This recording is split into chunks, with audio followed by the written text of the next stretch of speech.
Avec le projet Fruits rescapés, l'organisme environnemental Eureco désire valoriser tout ce qui aurait été oublié dans les champs, en même temps donner un bon coup de pouce aux agriculteurs. On travaille vraiment à la valorisation des aliments qui seraient comme abandonnés, laissés dans les champs, qui sont pas nécessairement rentables à ramasser, qui sont moins beaux, qui sont plus bons, ou qui sont juste comme vider les champs avant l'hiver beaucoup. Fait que, c'est beaucoup du support aux producteurs qu'on apporte. Après les machines, nous, on passe après.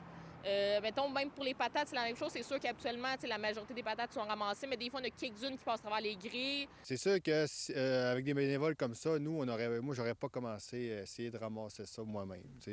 On n'avait pas la main-d'œuvre, puis on était un peu, avec l'été qu'on a eu, la saison qu'on a eue, on a commencé à être un petit peu aussi à bout d'énergie. Là, fait que c'est sûr que ça fait. Quand les gens se mobilisent comme ça, là, ça aide énormément. Les producteurs vivent quand même beaucoup d'isolement, là. Donc, cette présence-là quand même peut être appréciée de la part des producteurs.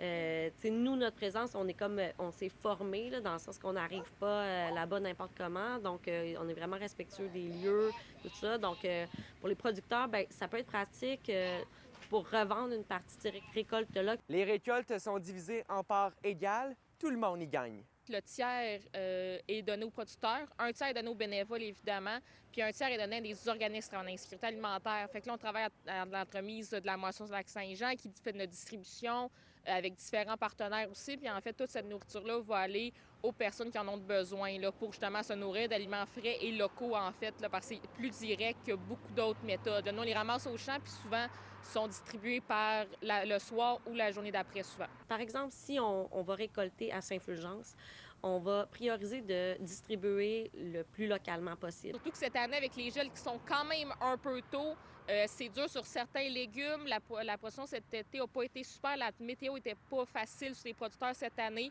Est-ce que ce maïs-là, on l'aurait perdu? C'est une variété qui a été semée un petit peu plus tard en raison du printemps difficile. Puis on a eu un gel hâtif cette année. Fait que donc, dans ce temps-là, le maïs se détériore rapidement. On a peut-être 4, 5, 6 jours maximum pour le ramasser. L'esthétique est moins beau.